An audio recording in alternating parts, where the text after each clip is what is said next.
Naging mainit nga na usapin ang kontrobersyang ito sa mundo ng social media at pati na rin sa buong bansa. Isang napaka-kontrobersyal na usapin ang umiikot ngayon sa larangan ng politika at seguridad ng bansa dahil si Senator Ronald Bato de la Rosa umano ay magbabalik sa pamumuno ng Philippine National LESPO or PNP upang pangunahan ng isang kudita laban sa administrasyon ni Pangulong Kuting ng Norte Jr. Ang balitang ito ay nagdulot ng malaking gulat sa palasyo at nagdulot ng espekulasyon sa publiko.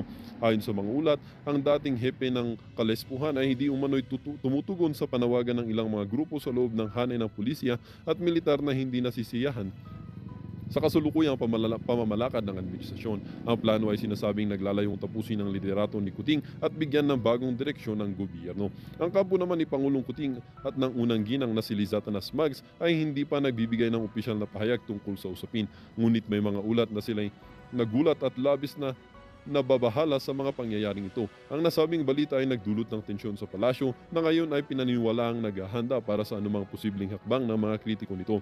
Sa kabila ng mainit na balita, mariing pinabulaanan ng kampo ni De La Rosa ang aligasyon. Ayon sa kanila, walang balak si De La Rosa na magsagawa ng anumang aksyon laban sa administrasyon. Sa halip, sinasabi niyang kanyang prioridad ay ang pagsusulong ng reforma sa sistema ng hustisya at kapayapaan sa bansa. Gayunpaman, nanatiling alerto ang publiko habang umaasa ang marami na hindi mauuwi sa gulo ang usaping ito. Patuloy na binabantayan ang bawat hakbang ng kalespuhan, Senado at ng Palasyo upang masigurong manatili ang kaayusan sa gitna ng mga kontrobersyang bumabalot sa kasalukuyang administrasyon. Well, para nga sa kabuang detalye ay panoorin na lamang natin ang buong video. At kung hindi ka pa naman nakapag-subscribe sa ating channel ay mag-subscribe ka na para lagi kang maging updated sa ating mga bagong videos na ina-upload araw-araw. At syempre mga kaibigan, huwag na rin pong kakalimutan mag-iwan ng like at i-share ang ating mga videos.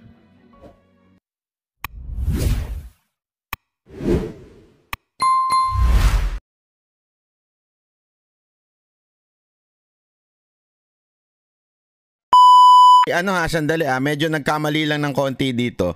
Ang pinag-uusapan ho dito si Villanueva, yung PIDEA chip, okay? Si PIDEA chip po ang pinag-uusapan ngayon, hindi itong picture na ito, okay? Yung kanyang naging experience, mga achievement. Nagkasama po kayo minsan sa operation. Naalala ko noong nagkaroon po ng hostage taking, no, doon sa Davao. Kayo po talagang dalawa at yung isa pa ang nanguna talaga doon. And along the way, tinaya na po niya yung kanyang buhay, lalo na sa paglaban po sa illegal na droga. Nakita po natin yan, talagang hands-on po siya sa mga every operation. Tapos ganito lang po ang mangyayari, kukwestiyonin yung war on drugs. Ano na lang po yung message natin na naipapadala nito sa public, lalo na doon sa mga gusto na masawata talaga yung illegal na droga? Walang ibang mensahe na ipaparating kundi power tripping yung ginagawa ng mga tao na yan. Sobra talaga. Power tripping. Alam mo, talagang napakasakit sa akin ng kalooban yung nangyari kay Wilkins dahil parang kapatid ko yung tao na yan. Parang kapatid ko yan. Sa academy pa ay kilalang kilala ko na yan sa Philippine Military Academy nung kadete pa kami. At nung gumraduate siya, namumonitor ko yung kanyang mga accomplishments sa Philippine Constabulary, sa PNP, hanggang sa pumunta siya sa NARCOM at sa PDEA. Talagang walang atrasan yan, puro trabaho ang ginagawa ng tao na yan. Kaya nga yan, nagkakapangalan, nakikilala bilang isang magaling na operative dahil talagang ulitin ko po, ang pinag-uusapan po nila dito si yung unang na contempt na si PIDEA Chief, ex-PIDEA Chief Villanueva. Hindi po itong itong nasa picture.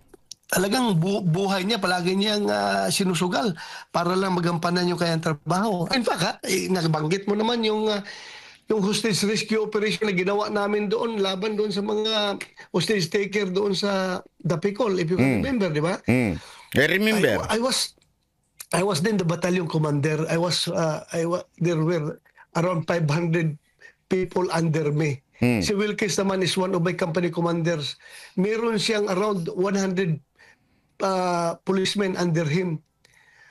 Pero pagdating doon sa very crucial na close quarter battle na ginawa namin when we conducted the hostage rescue operation doon sa Dapicol, alam mo, nag-form kami ng 8-man team para mag-execute ng plano, ng rescue operation. 8-man team. At alam mo kung sino kasama doon? Ang nag-lead doon, ako ang number 1 assaulter. Number 2 assaulter, si General Colonel Evangelista. If you can remember. Number 3, si Captain Wilkins Villanueva. Grabe. And the rest, yung 5 tao ay puro mga PNCO na. You can just imagine, no? Pwede naman namin iutos yun. Kasi Tama. ako, battalion commander ako, may 500 ako na tauhan. Pwede ko mang i-delegate sa mga tao ko. Si Wilkins naman, mayroon siyang 100 na tauhan. Pwede niyang mag-utos sa mga tao niya. Pero kami mismo ang nag-conduct ng rescue operation dahil alam namin kung gaano ka-crucial yun na operation.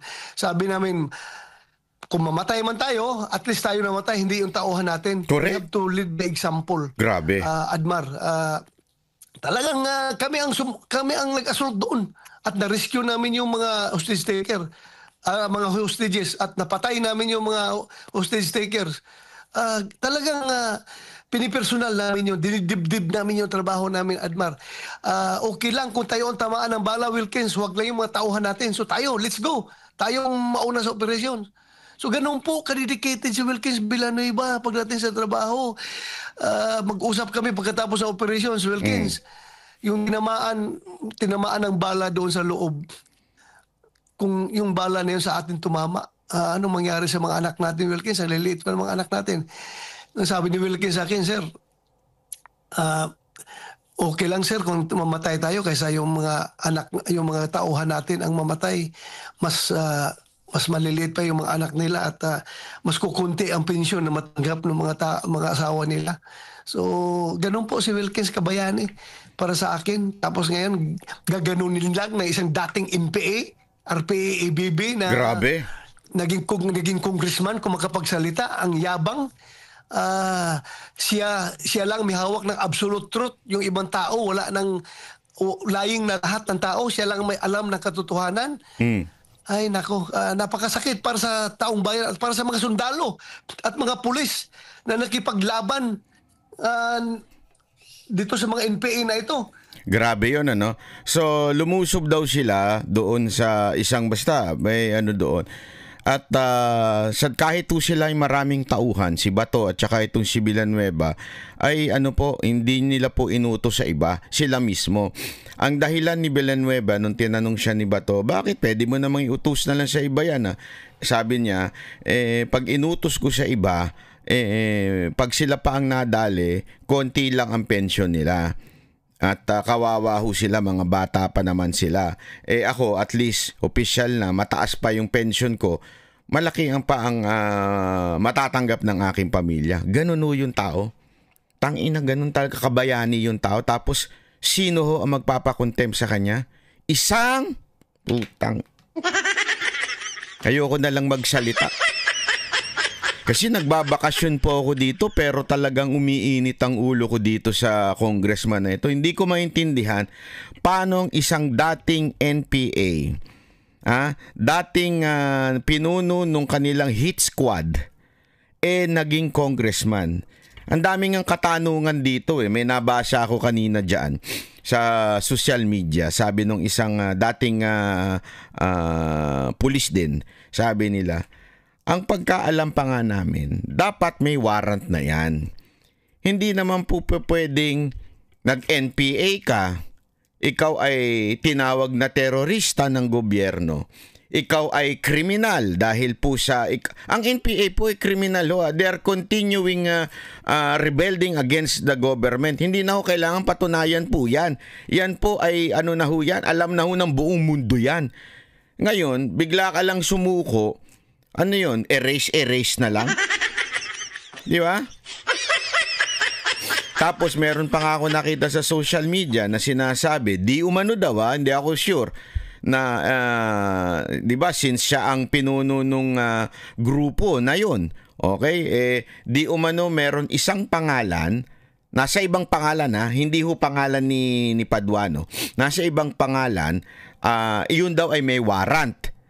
Kaya lang, ang problema nga ho, siyempre alam naman po natin sa mga ganyang grupo, iba-iba yung ginagamit, alias lang ang ginagamit nila. So yung warrant na yun nasa alias lang at itinuturo, di umano daw, allegedly, ay si Paduano daw yun. Which is dapat pang patunayan. Okay? Kasi, again, alleged lang po yun ng isang nagsulat sa social media na isang dating pulis. Ang tanong ngayon, ako hindi na yun eh. Hindi na sa akin yung whether may warrant ba siya o wala siyang warrant. It doesn't matter to me. The mere fact na it's documented, di ba? Pahanapin nyo, i-google nyo po yan. At sigurado naman po ako, aminado rin naman po si Paduano na siya po ay dating NPA. Di ba? Sigurado naman ako kasi alam naman ho yan ng, it's a public knowledge, ika nga. Bakit na andito to sa camera? Di ba? Meron na ho ba itong pardon? Sino ho ba ang nagpardon dito? Para, sabihin, nagpatawad. Okay, sino ho ba? May programa ho ba na nagsabing siya ho ay may pardon na? Ano ho bang mga katibayan? Yan ho ay nagtinatanong ho ng taong bayan ngayon. Nauungkat dahil sa ginawa nito. Dahil isang dating NPA, imaginein mo, isang dating NPA, ang pinakontempt niya ngayon ay isang bayani sa PNP. Kaya nga marami hong mga grupo, mga PMAyer na ipinagtatanggol ho. Ito hong si PDEA Chief, si ex-PDEA Chief Wilkins eh. Bakit ho kanyo? Kasi nga naman, ito'y karangal-rangal na tao. Ito'y bayani. Ito ho'y sabi nga nila gumawa ng pangalan. Kasi sa PNP. Alam nyo mga kababayan, ito makinig po kayo na mabuti. Yung mga PMAyer, hindi ko naman sinasabing yung hindi PMAyer, hindi malupit Pero 'di ba yung mga PMAyer, pag sila graduate to diyan, matik yan pag pumasok sa PNP, opisyal yan 'di ba? Kasi ganun, ewan ko kung anong sistema 'yon. Iba yung nasa graduate sa PNP o di kaya yung PNPA, di kaya yung mga crime criminology, mga ganyan-ganyan. Iba ho yung PMAyer. Diyan kumukuha ng opisyal yung ating gobyerno para sa PNP. So definitely, iilan lang po yun.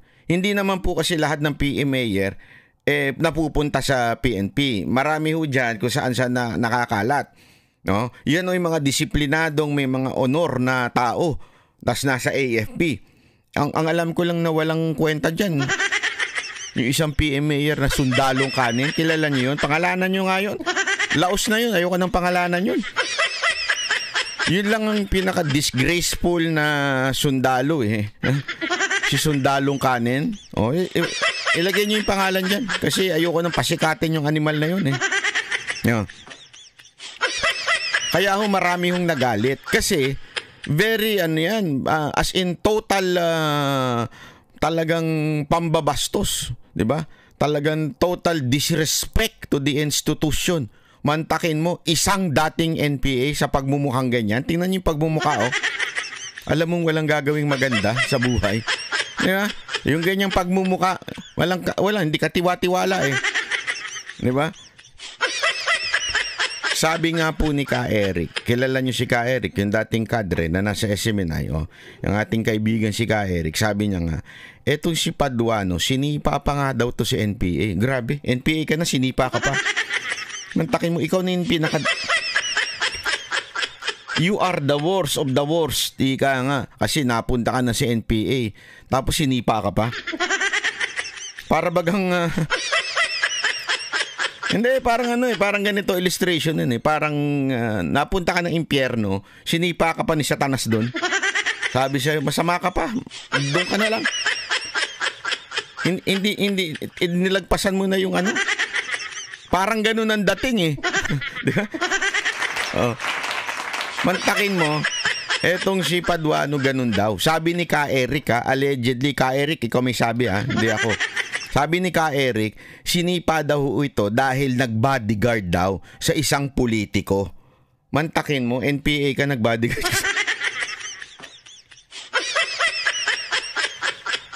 Alam mo talagang may sabit pagka ganyan. Di ba? Alam mo talagang may sabit pagka ganyan ng ugali. Di ba? So yun na nga po, ganun na nangyari. Siya po ay sinipa hanggang sa napasok ko dito sa kanyang party list. Hindi nga ho ito binoto Kasi 'di ba yung district congressman talagang binoboto 'yon. Ito ho, ang binoboto ho sa party list system ay yung party list. Tapos ikaw yung first nominee, yung iba nga nalulusutan hindi ikaw ang first nominee nung binoto. Biglang ikaw na yung naging first nominee, pinatanggal mo yung may mga ganong katarantaduhan diyan sa party list Yung bigla na lang mawawala yung first nominee tapos ikaw na yung naging congressman. Dapat tanggalin na yung sistemang ganyan Hindi totoo lang, dapat tanggalin mo yan sa ating pagka nabago talaga yung konstitusyon natin. Pero wag ngayon. Nayayariin tayo ng mga animal. Wag ngayon, yung mga buhaya nakaabang yan. Dapat pag nabago yan, yung konstitusyon na yan, tanggalin na yung party list system na yan. O kung hindi man tanggalin, revisahin yung patakaran dyan. Dapat talagang may nominado na. Yun mismo yung iboboto mo. Kasi nangyayari, 'di ba? Halimbawa, itong si pangalan nito si Busita, binoto ng mga riders party list yan. Mantakin mo tuwan-tuwa yung mga rider. Yay! Panalo si Busita. Hindi nila alam, nakalusot din yung first nominee ng one rider party list. Yung Bugoy, na wala namang ginawa sa mga rider. Pero ang pangalan ng party list niya, one rider party list. Tama, mali? Kaya kayong mga rider, wag po kayong tatanga-tanga sa susunod na botohan. Wala na po si Busita sa one rider party list. Si Busita po tumatakbong senador. Okay? So boto nyo na lang siyang senador. Walang problema yan. Kung gusto ninyo magkaroon kayo ng representante sa Senado, go! Maganda yan. Pero huwag nyo na iboto yung one rider party list. Yung mga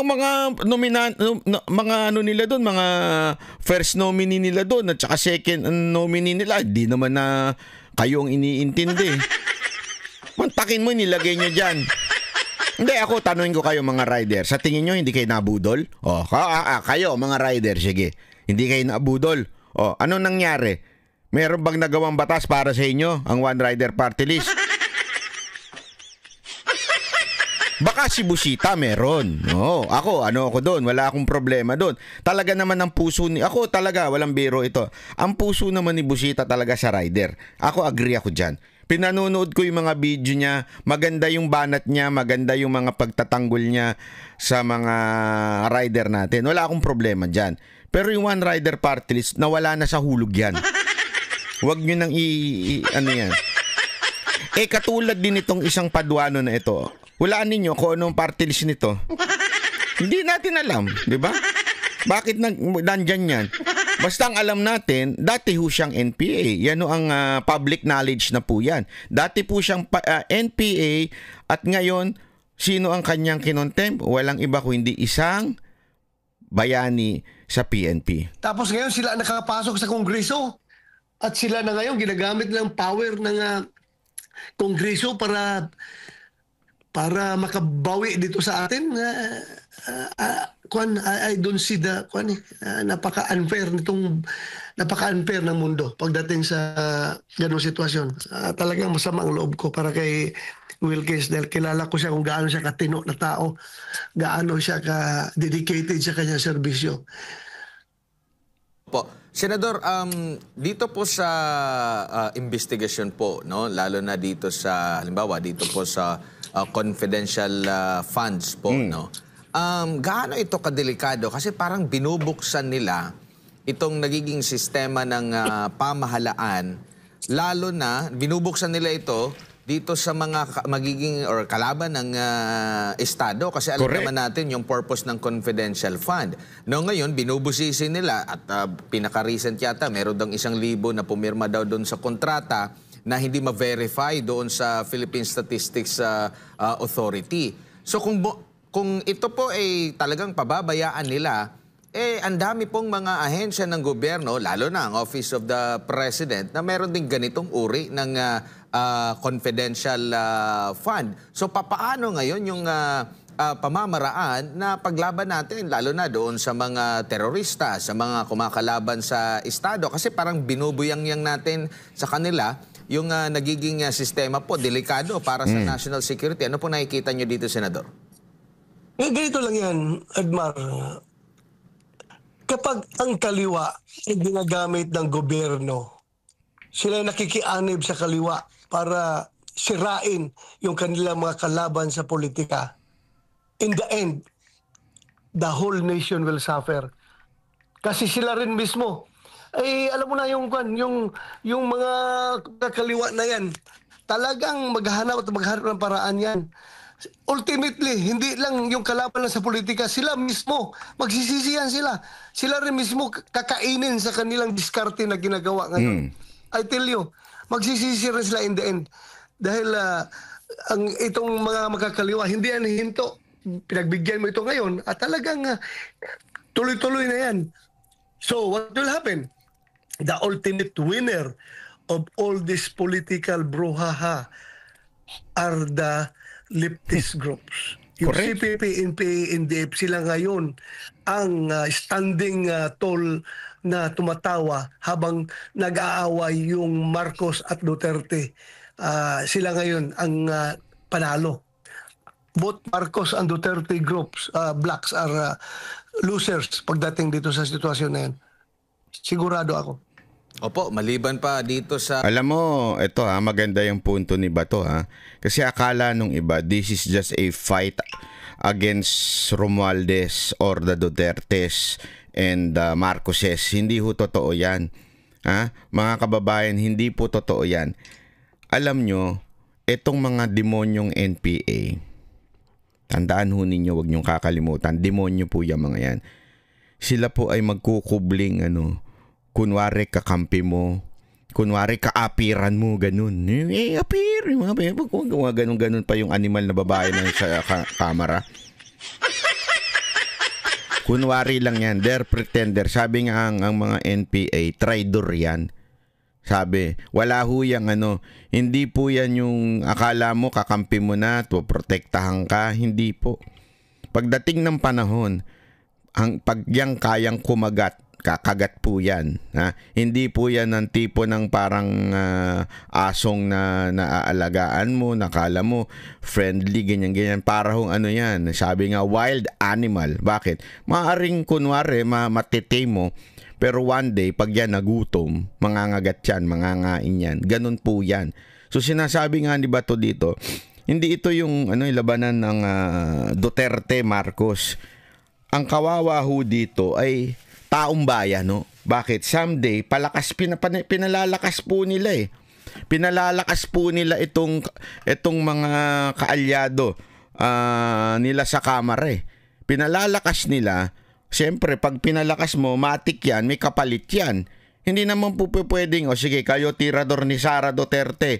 Basta, tirador lang kayo. Walang ganun. Siyempre, may kapalit yan. Di ba? So, yung kapalit niyan, pinalalakas nyo yung kanilang kapangyarihan. Meron kayong, ewan natin kung masasabi natin monetary compensation o pero sigurado ako may kapalit. Di ba? At yan, lalakas yan. Pag lumakas yan, maniwala kay magugulat na lang tayo parang yung panahon ni Aquino, ni Cory Aquino. Naalala nyo yung panahon ni Cory Aquino? Alam nyo, ito ang katotohanan dyan sa EDSA na yan. Yung EDSA na yan, hindi yan people power na masasabi mong people power. Marami pong involved dyan ay mga makakaliwa dun sa EDSA na yan. Marami po dyan ang mga makakaliwa na nakipagkasundo sa simbahan, kunwari nakipagsundo sa oposisyon, hanggang sa nung nanalo o nagtagumpay yung lintik na EDSA na yan, ano nangyari? May hiningi silang kapalit sa mga Aquino. Pinalaya si Joma, pinalaya yung mga quote-unquote political prisoner. Pero ang katotohanan, mga komunista naman talaga, mga makakaliwa. And eventually, kaya nga po, in the time of Cory Aquino, if you would see the history, there were, I think, 8 to 9 coup attempt. Bakit? Kasi yung mga sundalo, nung, di ba, nag-change ng regime, nilagay nila si Cory. Pinapasok sa gobyerno yung mga komunista. Nagalit ang mga sundalo doon. Mga AFP. Yung mga AFP noon may bayag pa Yun lang, gusto kong sabihin.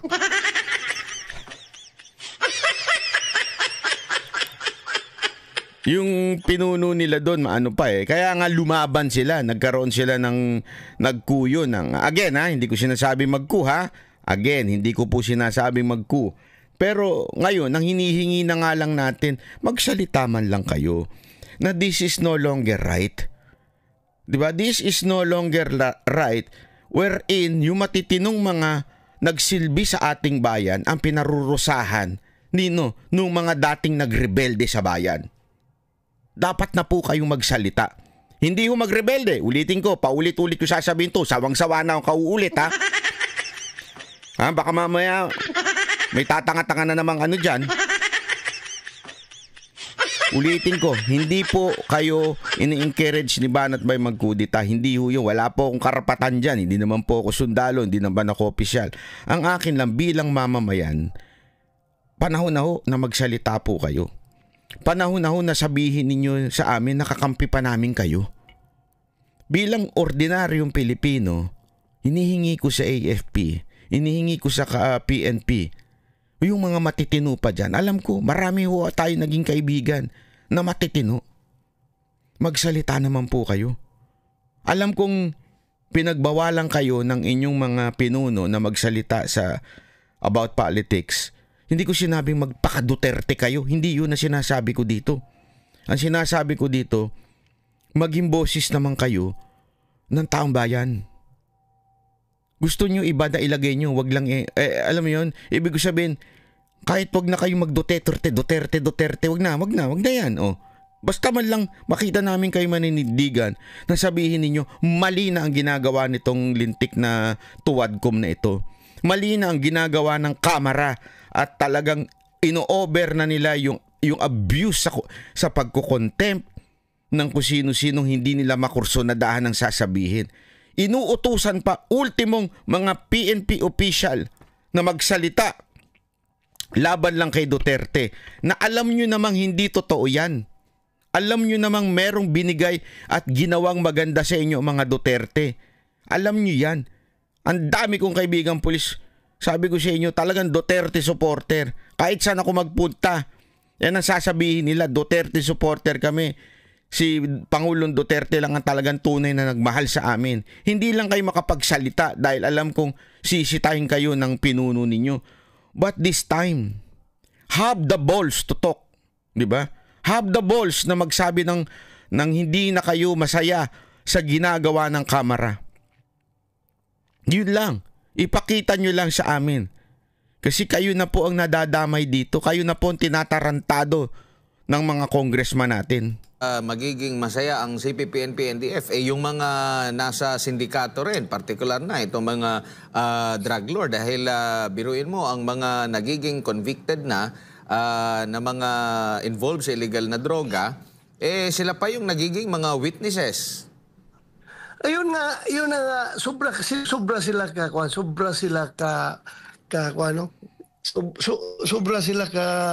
they are so, ang term yan, masyado silang talagang, they are in dire need to have someone to speak bad about the Dutertes. Kaya kinukuha na nila yung pati yung mga konbiktado at yung mga may kinakaharap na kaso. Yung si Colonel Pusang Alos, yung Colonel Acerto na yan. Ginamit nila ng husto para magsalita laban sa Duterte. Nako, grabe. Ito pa. Ipapakita pa natin ito ha. Ito. Kinundina ng isang dating chief PNP ang pagpapakulong ng Kamara kay dating Mandaluyong Police Chief Hector Grijaldo. Papakita natin ito ha. Tingnan ninyo ito. Kawalangyaan na ito ha. Pinagtawadan pa talaga eh. Ganito po kayo binababoy. PNP. Ganito kayo binababoy ng Kamara. Papayag ba kayo? Tatahimik na lang po ba kayo panghabang buhay? Hindi, ako nagtatanong lang. Si MJ Mondihar sa report. Sobrang bait na natin sa kanya and I think it's the right time to make an appropriate motion. Sumusobra na siya. This is, I believe, his 4th time to skip the Quadcom and Pero sa Senate, wala naman siyang rotator cuff syndrome. I'm sorry. Yan ang paghahanap ng mga kongresista. Ganyan nilait. Hindi man lang binigyan ng galang, ininsulto ang isang kernel na may bayag na sabihin, inutusan lang ako ng 2 congressman. Kay dating Mandaluyong City Police Chief Hector Grijaldo para padaluhin sa House Quadcom investigation sa issue ng extrajudicial killings at Pogo. At nang wala sa hearing noong December 12, ipinakontempt at pinagtawanan pa ng mga congressman si Grijaldo. I move to cite Colonel Hector Grijaldo in contempt, Mr. Chair. Seconded. Okay. There's a motion. I was waiting for Congressman Paduano to do that, but anyway, so there is a.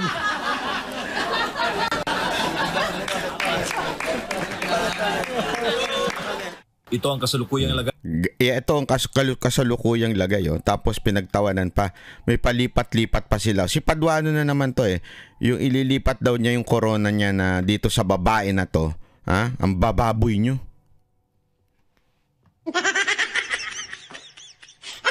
I mean, yung baboy na ugali There's a motion. I was waiting for Congressman Paduano to do that, but anyway, so there is a.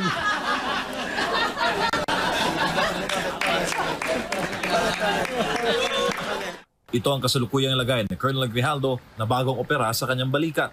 Sa larawang binahagi ni former PNP Chief, ngayon Senator Ronald De La Rosa, kapansin-pansin ang medical condition ng aktibong police official. Saad ni Senator Bato, nakiusap raw si Grijaldo na dalhin siya ng Quadcom sa isang government facility dahil sa kanyang medical condition. Nakiusap doon lang sa dalhin lang sa siguro sa veterans, di ba? Kasi nga ganyan ang itsura niya ngayon. Siya may bale, ika nga, naoperahan daw ho siya. May tinan nyo, meron siyang ganun, di ba? Tapos Pero hindi natinag ang kamera at ipinaaresto pa rin si Grijaldo. Ang ginawa, talagang pinaparana sa kanya yung gaano ka-ruthless ang House of Representatives. Kinulong. Again, linawin natin. Hindi po kriminal, hindi po convicted itong kernel na ito. Sa katunayan, tumayo pa nga ho siya. Tumayo pa ho siya in a way na hindi siya pumayag na mautusan siya na magsinungaling.